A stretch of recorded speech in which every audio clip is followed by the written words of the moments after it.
फरवरी की 15 तारीख को भारत के मुख्य न्यायाधीश डीवाई चंद्रचूड़ की अध्यक्षता वाली सुप्रीम कोर्ट की संविधान पीठ ने चुनावी बॉन्ड की व्यवस्था को असंवैधानिक करार देते हुए इसे तुरंत बंद करने का आदेश दिया था।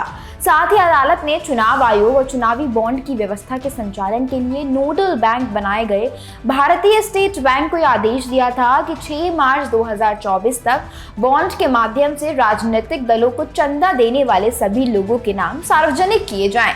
लेकिन इस डेडलाइन के खत्म होने से तकरीबन 2 दिन पहले भारतीय स्टेट बैंक ने अदालत से ये जानकारियां मुहैया कराने के लिए 30 जून 2024 तक की मोहलत मांग ली। बैंक ने अदालत के सामने कई ऐसे तर्क रखे हैं जिनके जरिए बताया गया है कि कई व्यवहारिक और तकनीकी दिक्कतें हैं और इस वजह से सारे दानदाताओं का नाम इतना जल्दी सार्वजनिक करना उनके लिए संभव नहीं है।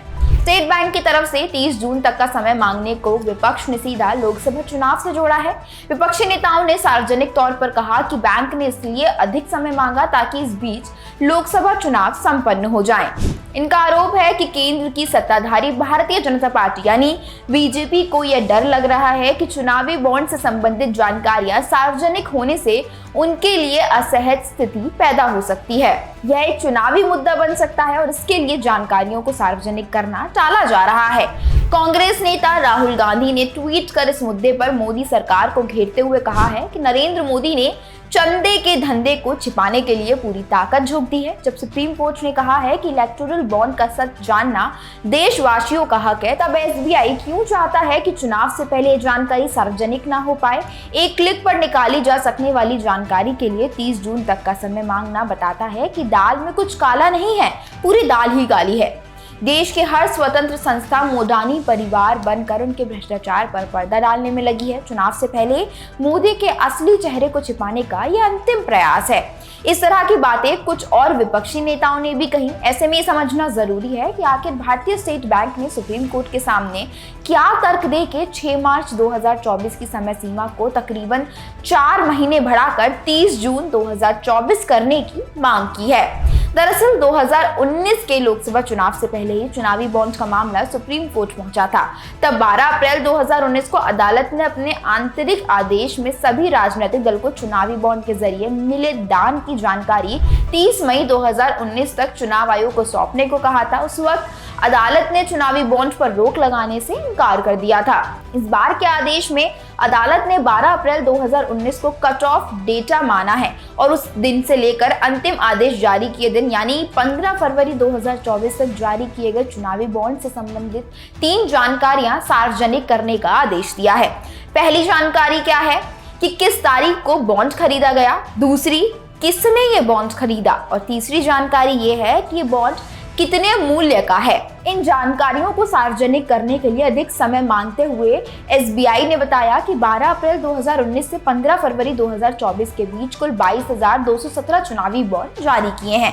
बैंक ने कहा कि चुनावी बॉन्ड योजना को लागू करने के लिए 2 जनवरी 2018 को जो अधिसूचना केंद्र सरकार ने जारी की थी उसमें बॉन्ड खरीदने वाले की पहचान उजागर नहीं करने को लेकर कड़ी शर्तें थी। इस वजह से उन्हें बॉन्ड खरीदार की पहचान को गोपनीय रखने के लिए कई सख्त उपाय किए थे।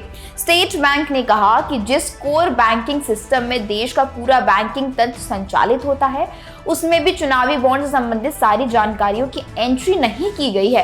बैंक ने इसके पीछे की सोच के बारे में अदालत को ये बताया कि ऐसा इसलिए किया गया था ताकि चुनावी बॉन्ड के खरीदार और भुगतान करने वाले से संबंधित जानकारियां आसानी से न जुटाई जा सके। बैंक का तर्क है कि व्यवस्था योजना के मूल लक्ष्य गोपनीयता सुनिश्चित करने के लिए स्थापित की गई थी। भारतीय स्टेट बैंक ने सुप्रीम कोर्ट से यह भी कहा कि चुनावी बॉन्ड से संबंधित कुछ जानकारियां तो उनके पास डिजिटल फॉर्मेट में है, लेकिन कुछ जानकारियां फिजिकल फॉर्मेट में हैं। बैंक के मुताबिक देश भर की उसकी 29 शाखाओं को चुनावी बॉन्ड बेचने की जिम्मेदारी दी गई थी, लेकिन इन शाखाओं के पास ये पूरी जानकारी नहीं है कि किसने उनके हाथ से बॉन्ड खरीदे और ना ही इन जानकारियों को विकेंद्रित रखा गया है। बैंक ने कहा कि व्यवस्था ये बनाई गई थी कि बॉन्ड बेचने के बाद खरीदार से संबंधित जानकारियों को संबंधित शाखा सीलबंद लिफाफे में बंद करेगी।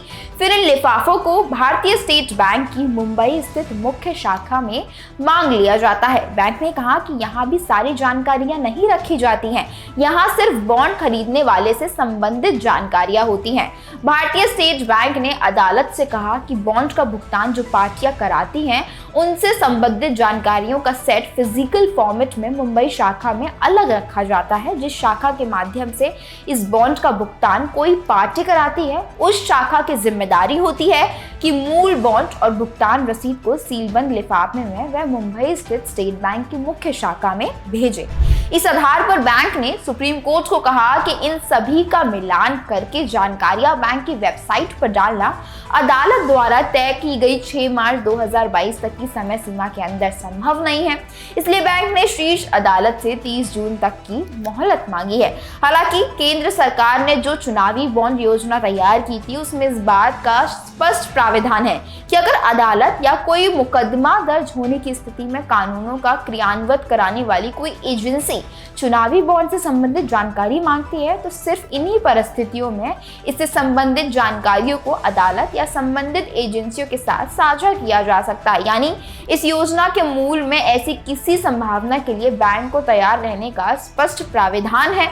एसोसिएशन फॉर डेमोक्रेटिक रिफॉर्म्स यानी एडीआर ने गुरुवार को सुप्रीम कोर्ट में स्टेट बैंक ऑफ इंडिया यानी एसबीआई के खिलाफ अवमानना याचिका दायर कर दी। इस वीडियो में बस इतना ही। वीडियो पसंद आई हो तो लाइक और शेयर करें।